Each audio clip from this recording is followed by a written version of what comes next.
Hi guys, this is Alicia Portia. For those of you just tuning in, I'm a 27-year-old recovering heroin addict who wants to share their story of hope, change, and redemption, hoping it will help the next. Anybody that's still trying to process anything that's happened to them and is still trying to figure out who they are, or even if you're not, I think anybody could relate to this. I think now I'm finally comfortable and confident enough to open up about this, hoping that it will help the next person. That's really my main goal. To sum it up, this story is about my addiction, my experience with the justice system, and my experience with rehabilitation. So in 2014, I was living on Pamela Road at Quarterfield Crossing in Glen Burnie with my best friend and my man who in his past was a drug dealer. All three of us, I considered us all like a family. So me and my best friend have been through a lot together and ended up going through a lot together and have come out the other side. All three of us have. Me and her were heroin IV users, and my man was a drug dealer but was sober and has never experienced addiction with substances, but has experienced addiction with money and just the life of being a drug dealer. It comes with a very fast life, and it can get so easy to get swallowed up in and spit you out just as fast. So where I wanted to start this story was kind of everybody who doesn't know what life as a heroin addict was, or just with any substance. Anybody who doesn't know, it's like a prison living in your own mind. You're physically dependent, you're mentally dependent, you need this drug. As soon as you wake up, you need this drug to breathe. You're basically a slave to this drug. Heroin takes you for everything you have. I think most drugs do, but heroin, it really took my soul. It made me a completely different person. Through it all, I tried to remain and have some kind of like moral values, but it was all just, I wasn't in reality. It was my perception during the time where I might have thought of myself as a good person. Oh, I don't steal. Oh, I don't do this. Oh, I don't do this. But I'm doing probably 3 other things just as bad.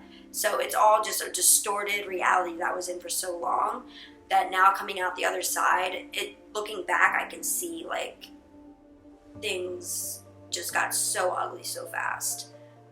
For a while, it was like for 3 years, we were all completely under the radar. Nothing bad ever happened to us. We were stuck in a pattern that seemed to work for everybody. Me and my friend were in the adult entertainment industry, and that life comes with, it's almost like that life comes with a whole other kind of life, just like how drugs do. It's the fast life, it's fast money. You know, money is just as strong as a drug. I view money as a drug. What goes on in these clubs blows my mind because the police station is right there. There are police out right here, and it's like in active addiction in a dope fiend's mind, it's heaven because you can shoot up, you can smoke crack, you can do whatever you want to get money in any of the clubs. This is Bottoms Up, but it used to be called the Diamond Lounge, and this is the club where a lot of my active addiction took place. During the opioid epidemic back in 2013, 2014, it was a junkie club, but I made a lot of money in this club. You know, I could go into a club with $5 in my pocket and walk out with $1,500. Like, that was normal back then. This is, like I said, this is 2013, 2014. We've been locked up together multiple times, you know, for prostitution, for intent to distribute, just for drugs on us. Literally the only thing that could stop us is chains on our wrists and a lock on the door, you know, with bars in front of our face. That was the only way anybody could stop us. We felt invincible, like nobody could do anything to us. Like we were untouchable. Like I think it's because we were getting away with so much, and it's just like, once you start to get away with things so much, that becomes your reality. I'm trying to like get you guys to understand what my mindset was. Both of our mindsets were, any addict's mindset was when you're during active addiction. my boyfriend, being who he was at the time, had a criminal history as well. Um, so it was very hard for us to get into places. So I think we just adjusted to the hotel life. We lived in hotels for years, always switching up. We liked it because in the life of whether you're using or selling, everything happens fast, right? Everything is like, everything needs to be switched up. Everything needs to, new, change. That's what you become accustomed to. You don't get comfortable where you are because you would have to leave at any moment. There'd be any moment where we'd have to switch up locations. Whether somebody found out where we lived, a cop, too many cops were circling the premises. One of the sales or one of the other drug addicts found out where we were staying at. It wasn't safe. It wasn't this. So we were constantly on the move, thinking, oh, if we just move to a different apartment or a different hotel, we'll be safer there. But this feeling of uneasiness and paranoia kind of settles in when you live in that life. You're always, looking out the window. Like, you're always constantly having to watch your back for whatever dangerous street or law.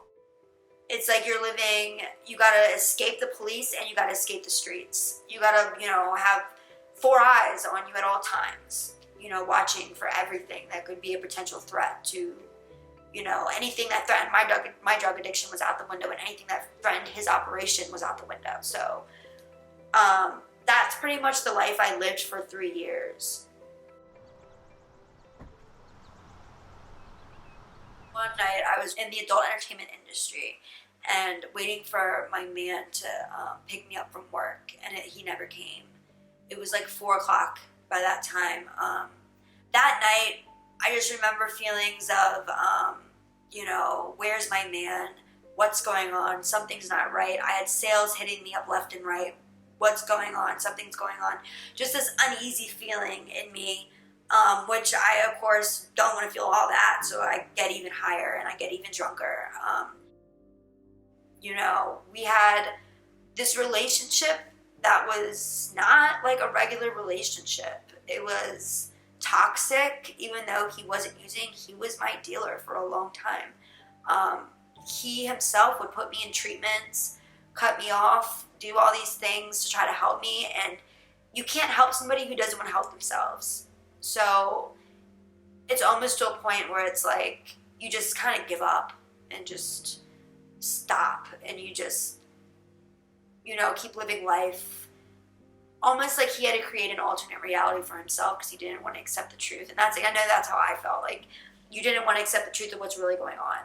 In the adult entertainment industry, prostitution is a common theme in those buildings, under those roofs. I'm pretty sure my friend actually just talked to her. We stay in touch, me and this friend, make sure each other's okay to this day. And I think she was very scared for my life this particular night. I remember talking to her and her kind of refreshing my memory on everything that happened that night. We got in a huge fight at the club. I took everything out on her, my anger. I got fired, I'm pretty sure, that night. Everything was just such a mess. And she helped me still. She noticed I was standing there, something wasn't right. So she helped me still, even though I was being such a complete nasty individual to her. She helped me, and she took me home, or back to my apartment or hotel where I was staying, and she took me home. And I called all the precincts. I started calling police stations. And finally I called one and realized, yes, they have my man. I looked up his charges, and I just remember dropping to my knees and just crying hysterically and shaking, and my friend having to take my drugs from me because she was scared I wasn't going to stop. Like, I just kept getting higher, number. Come to find out, he went to go see a girl on Backpage and was making a trade. He had a script of Xanax on him and a script of Percocets, and he was trading her, I guess, for sex. And she ended up being an undercover cop. So all these cops rush in, and he also got aggravated assault on a police officer and got beat up pretty badly by the police. I remember seeing his mugshot later on, and he just had black eyes and fat lips, and his face was all messed up. They beat him up pretty bad. us being unfaithful, me and my man being unfaithful to each other during this time was just normal. It was our normal. It was nothing alarming or nothing like crazy. It was just, you know, him being in the streets and me being in the club. It was just, it worked for us. It was like we both are the same kind of people and this works for us. So, you know, of course my mind is racing when I'm reading all this stuff. Like, what's really going on? He got locked up. I'm left with nobody. So I call my best friend who I started this story out with. She comes running to my rescue. She comes, moves in with me the day I call her. She was living with me at the hotel. And, you know, little did we know God had a bigger plan for us of what our lives were about to change into.